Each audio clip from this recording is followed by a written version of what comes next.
یہ لفظ ملیں گے، سیدہ پاک فرماتی ہیں او میرے نبی کے غلاموں، میں نے یہ رنگ بھی دیکھا ہے کہ حضور نے اتنا کھڑے رہے، اتنا قیام کیا کہ مقدس پیروں میں ورم آ گئے، سوج گئے پیر۔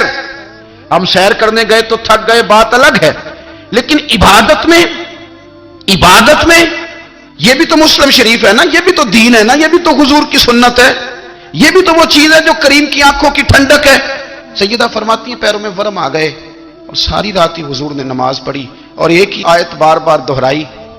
مسجد نبوی میں بلال حبشی نے فجر کی اذان دے دی اور حضور ابھی مصلی پہ تھے، کریم فارغ ہوئے۔ میں نے عرض کی یا رسول اللہ صلی اللہ علیہ وسلم، آپ کے تو صدقے اللہ اگلے پچھلوں کے گناہ معاف کرے گا، تو آپ اتنی آہوزاری کیوں فرماتے ہیں؟ آپ تو شفیع ہیں، آپ تو انبیاء کے امام ہیں۔ تو حضور نے فرمایا عائشہ تم نے گنوایا ہے نا میرے اللہ کی مجھ پر کتنی رحمت ہے، افلا اکونا عبدا شکورا، فرمایا اگر اس نے اتنی نعمتیں دی ہیں تو کیا میں اس کا شکر گزار بندہ نہ بنوں؟ میں شکر گزار بندہ نہ بنوں اس کا؟ پھر اگر اتنی نعمتیں اس نے دی ہیں، مجھے اتنا نوازا ہے، تو پھر میں اس کے سامنے سجدے نہ کروں؟ او میرے بھائی، بڑے قابل فخر لوگ ہیں ہم کہ ہم نبی پاک کے غلام ہیں، ہم قابل فخر ہیں کہ نبی کریم کے غلام ہیں۔ کیا کبھی اس غلامی کے شکرانے میں بھی 2 نفل پڑھے کہ یا اللہ تیرا شکر ہے تو نے ہمیں حضور کا غلام بنایا ہے؟ یاد رکھیں کہ اپنی روحانی زندگی کو آباد کریں، استغفار پڑھیں، تسبیحات کریں، کچھ چھوٹے چھوٹے اعمال ہیں ان کو اپنی زندگی میں حصہ بنائیں۔ ترمذی شریف میں حدیث ہے، نبی پاک صلی اللہ علیہ وسلم نے فرمایا 3 مرتبہ صبح 3 مرتبہ شام اعوذ باللہ السمیع العلیم 3 دفعہ یہ پڑھو، اور 1 دفعہ سورۃ حشر کی آخری 3 آیات، هو اللہ الذی لا الہ الا هو عالم الغیب والشہادۃ هو الرحمن الرحیم۔ اعوذ باللہ من الشیطان الرجیم ہے نا، اس کو پڑھنا ہے اعوذ باللہ السمیع العلیم من الشیطان الرجیم۔ فرمایا 3 دفعہ اس کو پڑھو اور 1 دفعہ سورہ حشر کی 3 آیتیں، 1 دفعہ صبح اور 1 دفعہ شام۔ صبح کیا ہے، شام کیا ہے؟ تو اعلیٰ حضرت بریلوی فرماتے ہیں صبح سے مراد ہے آدھی رات ڈھلنے سے لے کر سورج نکلنے تک، آدھی رات ڈھلنے سے لے کر یعنی تہجد کا ٹائم سے لے کر سورج اور شام کیا ہے، دوپہر ڈھلنے سے لے کر مغرب کی اذان تک، یہ شام ہے۔ اب سن لیں، یہ ترمذی کی حدیث ہے سیاستہ کی، نبی پاک نے فرمایا جس نے 3 مرتبہ اعوذ باللہ پڑھی اور 1 بار سورہ حشر کی آخری 3 آیتیں پڑھی، 1 دفعہ صبح پڑھے 1 دفعہ شام پڑھے، نبی کریم علیہ السلام فرماتے ہیں اگر صبح پڑھے گا تو 70,000 فرشتے شام تک، اور اگر شام کو پڑھے گا تو 70,000 فرشتے صبح تک پڑھنے والے بندے کی مغفرت کی دعا مانگتے رہیں گے۔ چلے میں تو اس بات پہ بھی بڑا راضی ہوں کہ پہلی دفعہ اہل سنت میں ایسا ہو رہا ہے کہ وظیفہ ملنے پر لوگ نعرے لگا رہے ہیں، ورنہ وظیفہ بتائیں تو کہنے بھی پڑھیں گے پر کوئی تویز بھی لیک چھڑو مارا گیا۔ ایک صاحب آئے مجھے کہنے لگے جی برکت کوئی نہیں، غربت بڑی ہے۔ میں نے کہا سرد واقعہ پڑھا کر، کہنے پیر صاحب تھوڑی تکلیف کرو کو میں نے تویز بھی کر دیو۔ میں نے اسے کہا خدا کے بندے میں تویز دوں گا پتہ نہیں کام بنے گا نہیں بنے گا، سورت واقعہ پڑھ، یہ وہ تویز ہے جو مدینے والے رسول نے عطا فرمایا ہے کہ سورت واقعہ پڑھو تمہیں کبھی فاقہ نہیں آئے گا۔ تو وظائف پڑھیں، عبادات کریں، تیاری کریں، کچھ نیک اعمال بچائیں ایسے جن کا ہمیں پتہ ہو، جو ہمارے رب کو پتہ ہو۔ حضرت عبداللہ ابن عمر رضی اللہ تعالیٰ عنہ حضرت عمر کے صاحبزادے، مکہ مکرمہ میں ان کی قبر ہے۔ میں نے جب انہیں پڑھا تو مجھے ان سے بڑا پیار ہو گیا، لیکن آپ کو پتہ ہے وہاں جا کے کسی شخص کا مزار تلاش کرنا یا پوچھنا ایک مشکل کام ہوتا ہے۔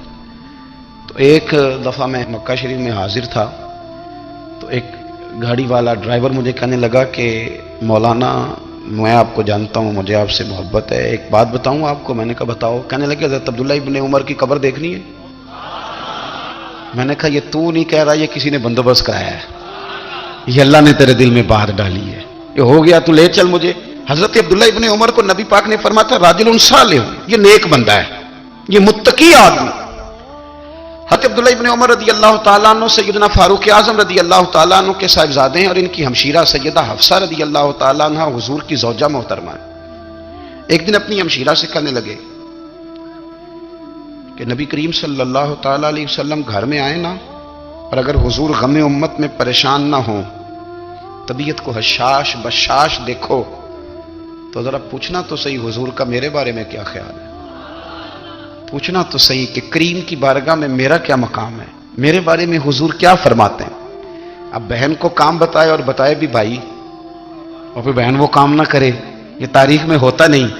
حضرت عمر فاروق رضی اللہ تعالیٰ عنہ کی صاحبزادی ام المومنین رضی اللہ تعالیٰ عنہ فرماتی ہیں کہ میں تو بس منتظر تھی۔ انہوں نے تو کہا تھا نا کہ اگر تم حشاش بشاش دیکھو تو بات کرنا، لیکن حضور تشریف لائے، میری باری تھی، میرے گھر تشریف لائے، کھانا پیش کیا تو فوراً میں نے عرض کی حضور ایک بات پوچھنی تھی۔ تو حضور نے فرمایا پوچھئے۔ میں نے عرض کی حضور میرے بھائی عبداللہ ابن عمر کے بارے میں آپ کا کیا خیال ہے؟ نوجوانوں میری بات پہ غور کرنا، میرے بھائی کے بارے میں آپ کا کیا خیال ہے؟ تو نبی کریم صلی اللہ تعالیٰ علیہ وآلہ وسلم نے میری طرف دیکھا اور پھر حضور زیر لب تھوڑا مسکرائے، اور بریلی کے امام کہتے ہیں کہ حضور مسکرا دیتے تھے نا تو جو بڑا دکھی ہوتا تھا وہ بھی ہنس پڑتا تھا۔ اب سوال پیدا ہوتا تھا کہ پھر تو اس مسکراہٹ کے لیے انتظار کرنا پڑتا ہوگا کئی مہینے کہ حضور مسکرائیں تو رونے والے ہنسیں، تو اعلیٰ حضرت فرماتے نہیں، انتظار نہیں کرنا پڑتا، یہ مسکراتے رہنا تو حضور کی عادت ہے۔ جس کی تسکین سے روتے ہوئے ہنس پڑے اس تبسم کی عادت پہ لاکھوں سلام۔ یعنی یہ تو عادت ہے حضور کی مسکراتے رہنا، اس کے لیے انتظار نہیں کرنا پڑتا۔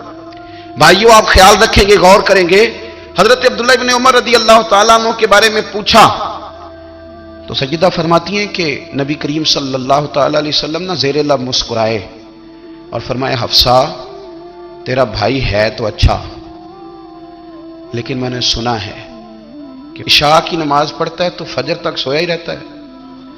او نوجوانوں، 10 بجے تک سونے کی بات نہیں ہوئی، 9 بجے تک سونے کی بات نہیں ہوئی، 11 بجے اٹھنے کی بات نہیں۔ حضور فرمانے لگے میں نے سنا ہے کہ عشاء کی نماز پڑھ کے سو جاتا ہے اور فجر تک سویا ہی رہتا ہے، اسے چاہیے کہ تہجد کے وقت اٹھا کرے، اللہ کی بارگاہ میں حاضر ہوا کرے، آہوزاری کرے، سجدے کرے، عبادت کرے، اٹھتا ہے اور فجر میں جا کے اٹھتا ہے۔ حضرت جناب حفصہ رضی اللہ تعالیٰ عنہ کہتی ہیں میں نے جناب عبداللہ ابن عمر کو پیغام دیا اور میں نے کہا میرے جوان بھائی سن، نبی پاک نے فرمایا ہے تو اچھا پر تہجد میں نہیں اٹھتا، نفل نہیں پڑھتا۔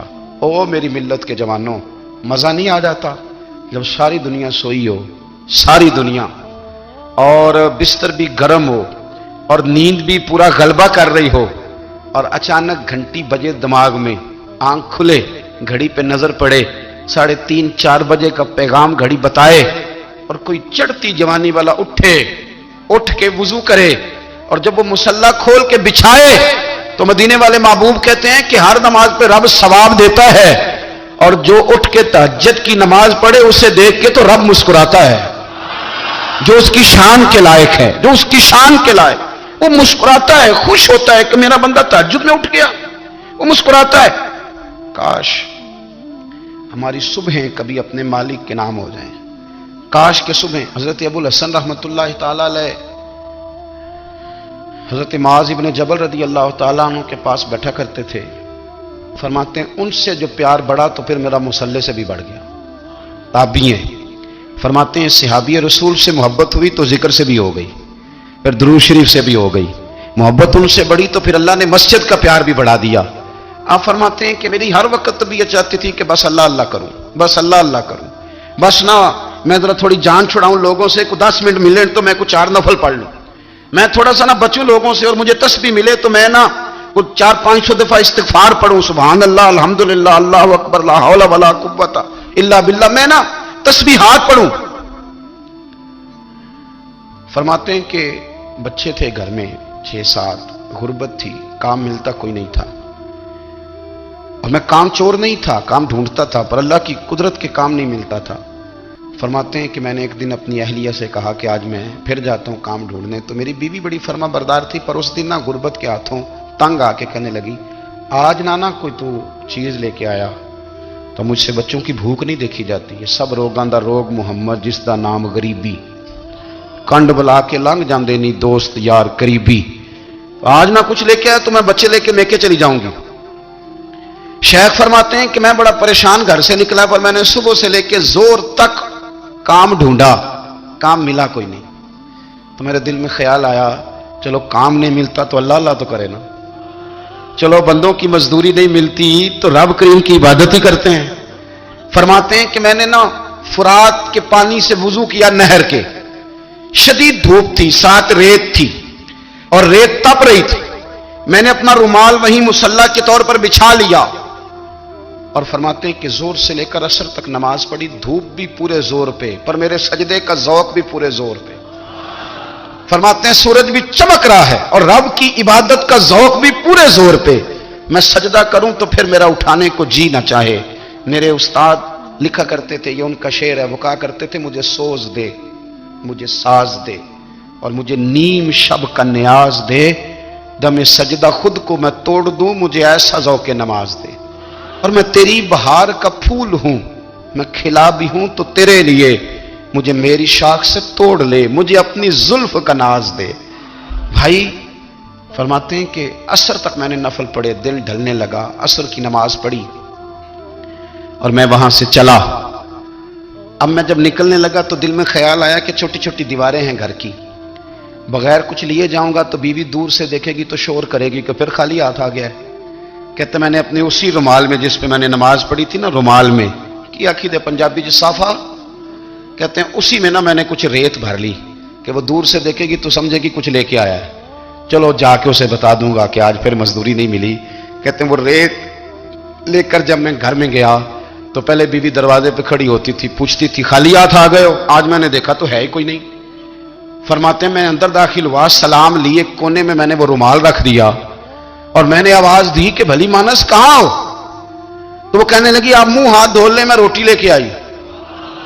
میں نے کہا روٹی کہاں سے آ گئی؟ یہاں تو کئی دنوں کے فاقے، تو کئی دنوں کی غربت ہے، یہاں تو اس گھر میں تو فقیری ہے۔ فرماتے ہیں کہ وہ روٹی لے کے آئی اور اس وقت کی جو موجودہ نعمتیں تھیں، سمجھ لیں سلاد، اچار، ہر چیز ساتھ لائی۔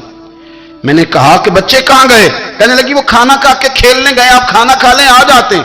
کھانا اس نے چن دیا۔ میں نے حیرت انگیز لہجے میں ساری نعمتیں اپنے دسترخوان پہ دیکھ کر کے بیوی سے پوچھا یہ کہاں سے آیا کھانا؟ بچوں کو تو نے کہاں سے کھانا کھلایا؟ یہ سارا کچھ کیسا ہے؟ تو کہنے لگی پتہ نہیں آج آپ کس کریم کی مزدوری کرنے چلے گئے تھے، پتہ نہیں کس کریم کی، میرے گھر میں تو اتنی نعمتیں آئی ہیں کہ مجھ سے سنبھالی نہیں جا رہی، اتنا اناج ہے، اتنا گندم ہے، کس کریم کے دروازے آج چلے گئے تھے؟ یہ کہتے کہتے وہ اٹھی اور اٹھ کر کے کہنے لگی پہلے بڑا کچھ آیا تھا، اب کیا لے آئے ہو؟ اور جا کر کے نا اس نے وہ ریت والا رومال کھولا، کہنے لگے میں تو لے کے آیا تھا ریت، تو میرے رب نے اسے بھی سونے اور ہیرے بنا دیا تھا۔ جب آپ کی توجہ اللہ کی جانب، میرے نبی پاک صلی اللہ تعالی علیہ وسلم نے فرمایا ہر چیز اپنے رب سے مانگ، ہر چیز مانگ، ہر چیز مانگ۔ یا رسول اللہ کیا کچھ؟ میرے محبوب نے فرمایا تیرے گھر میں نمک بھی ختم ہو جائے تو وہ بھی اپنے رب سے مانگا کر، تو مانگنا وہ تجھے دے گا، تو اس کی بارگاہ میں کشکول طلب دراز تو کرنا۔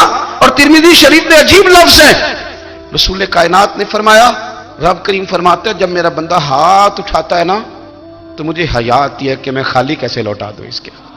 اتنے بڑے بادشاہ کی بارگاہ میں، او بھائی لوگوں سے عزتیں تلاش کرتے ہو تو وہ کیا تمہیں عزت دیں گے؟ وہ تو کل اچھا کہتے ہیں پرسوں برا کہنے لگ جاتے ہیں۔ لوگوں کے سامنے گڈ بک میں آنا چاہو گے تو وہ تو سویرے تمہارے بارے میں کچھ کہیں گے، شام کچھ اور کہیں گے۔ اپنی روحانی زندگی آباد کریں، اپنے مسلح کو وقت دیں، اور دنیا سے چھپ کر اس موبائل کو بند کر کے اور اپنے آپ سے بھی چھپ کے اور تنہا ہو کے چھپا کے سارا کچھ اپنے آنسو اپنے رب کی بارگاہ میں پیش کریں، اس کے حضور حاضری دیں۔ سنو نا ترمذی کی حدیث، اور اسے یاد رکھنا، نبی پاک علیہ السلام نے فرمایا اپنے دکھ لوگوں کے سامنے نہ بیان کرنا، سیٹھوں نوابوں کو نہ بتاتے پھرنا، دنیا داروں کے سامنے جا کے نہ رونا کہ میں تکلیف میں ہوں۔ فرمایا اگر دنیا داروں کو دکھ بتاؤ گے رب تمہیں کبھی غنی نہیں کرے گا، اور لوگ ہیں کہ الٹا مذاق اڑائیں گے۔ آپ کی جس سے بڑی پکی یاری ہے نا، پکی، وہ تب تک پکی ہے جب تک آپ نے 50,000 مانگا نہیں، اور جس وقت آپ نے کہہ دیا کہ میں مجبور ہوں میری مدد کر تو پھر ختم ہو گئی دوستی۔ لوگوں کی تعلقات آپ کے ساتھ تب تک ہیں جب تک آپ ان سے کوئی ضرورت وابستہ نہیں کرتے۔ کریم محبوب فرمانے لگے بندوں کے سامنے دکھ نہ بیان کرنا، اللہ تجھے کبھی غنی نہیں کرے گا، تو اپنے دکھ اپنے رب کو بتا، تو دعائیں مانگ، تو اس کی بارگاہ میں حاضر ہو، تو اس کے حضور عرض کر۔ فرمایا اپنے دکھ اپنے رب کو بتا، وہ جلدی کرے یا دیر سے کرے تجھے ساری دنیا سے بے نیاز کر دے گا، تجھے کسی کا محتاج نہیں رہنے دے گا۔ اپنے مسلح کو، اپنی دعاؤں، ایک بزرگ فرماتے ہیں میں نے دعا مانگنے کا طریقہ اپنی بیوی سے سیکھا، دعا مانگنے کا طریقہ اپنی